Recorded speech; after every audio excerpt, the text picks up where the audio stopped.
Frutti Maaza కంటే ముందు మన ఇండియాలో ఒక మ్యాంగో డ్రింక్ ఉండేది. సో, ఇప్పుడు దాన్ని మొత్తం కొలాప్స్ చేయడం జరిగింది. సో, ఇది ఎలా అంటే డ్యూక్స్ అని ఒక బ్రాండ్ ఉందనమాట. 1890స్‌లో ఫిరోజ్ ఫ్యామిలీ దాన్ని స్టార్ట్ చేయడం జరిగింది. సో, ఇప్పుడు 1960s దాకా మొత్తం బానే రన్ అవుతుంది. 1950స్‌లో కోకో కోలా అనేది ఇండియాకి రావడం జరిగింది. సో, ఇండియాకి వచ్చిన తర్వాత మొత్తం మార్కెట్ మొత్తం క్యాప్చర్ చేయడం జరిగింది. సో, ఇప్పుడు డ్యూక్ అనేది దాని బిజినెస్ మొత్తం స్లో డౌన్ అయింది. సో, వీళ్ళేంటంటే కొంచెం క్లెవర్ స్ట్రాటజీ యూజ్ చేశారు. నార్మల్‌గా ఇప్పుడు షుగర్ కోటెడ్ సోడా డ్రింక్స్ ఏదైతే ఉన్నో అది చాలా పాపులర్ అవుతున్నాయి. సో, మన ఓన్ దేశీ డ్రింక్ ఏదైతే ఆమ్రస్ మ్యాంగో జ్యూస్ ఏదైతే ఉందో అది ఎవరు లాంచ్ చేయలేదు. సో, దీన్ని మనమే ఫస్ట్ లాంచ్ చేద్దామన్న ఉద్దేశంతో 1960s తర్వాత ఆయన డ్యూక్ అనే పేరు మీద మ్యాంగోలా అనేది ఒక డ్రింక్ అనేది ఆయన లాంచ్ చేయడం జరిగింది. అది కూడా సీసా బాటిల్స్‌లో దాన్ని వాళ్ళు ప్లేస్ చేయడం, దాన్ని మార్కెటింగ్ చేయడం జరిగింది. దాన్ని మొత్తం పాపులర్ చేయడం జరిగింది. సో, ఇలాగా వాళ్ళ సేల్స్ అనేది నెక్స్ట్ లెవెల్ పికప్ అవుతున్న తరుణంలో సో, ఇప్పుడు ఏంటంటే కోకో కోలా అని వీళ్ళందరూ కొత్త మాజా బాటిల్స్ కానీ వాళ్ళు లాంచ్ చేయడం జరిగింది.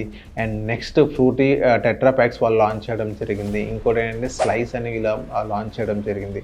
సో, ఇలా లాంచ్ చేసిన తర్వాత ఈ డ్యూక్ కంపెనీ మ్యాంగోలా ఏదైతే ఉందో సో, దాని మొత్తం బిజినెస్ మొత్తం దాన్ని స్లో డౌన్ అవ్వడం జరిగింది. సో, ఇప్పుడు కోకో కోలా దాని మార్కెటింగ్ ప్లేస్ కానీ దాని అడ్వర్టైజ్మెంట్ కానీ నెక్స్ట్ లెవెల్ ఉన్నది. కొన్ని కోట్ల రూపాయలు దానిపైన ఖర్చు పెడతారు.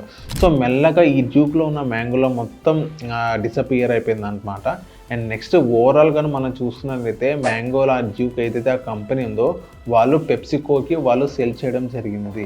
సో, ఇక్కడ మొత్తం మ్యాంగోలా సంబంధించి మొత్తం కొలాప్స్ మొత్తం క్లోజ్ అవ్వడం జరిగిందనమాట. సో, ఇప్పుడు మ్యాంగోలా కొనిన తర్వాత పెప్సికో ఏం చేసిందంటే పెప్సికో అనేది స్లైస్ అనేది ఒకటి లాంచ్ చేయడం జరిగింది. సో, ఇప్పుడు దాన్ని మనమందరం ఇప్పుడు తాగుతున్నాం అనమాట. సో, ఇది స్లైస్ అనేది పెప్సికో నుంచి కాదొచ్చింది. ఫస్ట్ ఇది మ్యాంగోలా డ్యూక్ నుంచి వచ్చిందనమాట. సో, ఇది ఫ్రూటీ మ్యాంగో స్లైస్ కంటే ముందు మన ఇండియన్ దేశీ డ్రింక్ ఉండేది మ్యాంగోలా అని చెప్పేసి. సో, అది దీని మార్కెట్ ప్లేస్ కోకో కోలా వీళ్ళందరూ తినిన తర్వాత మొత్తం క్యాప్చర్ చేసిన తర్వాత లాస్ట్లో మ్యాంగోలా దాని బిజినెస్ అనేది డ్యూకి అమ్మడం జరిగింది. ఈ రీల్ కనుక మీకు నచ్చితే మీ ఫ్రెండ్స్ అండ్ ఫ్యామిలీకి షేర్ చేస్తూ మా పేజ్ని ఫాలో అవ్వండి.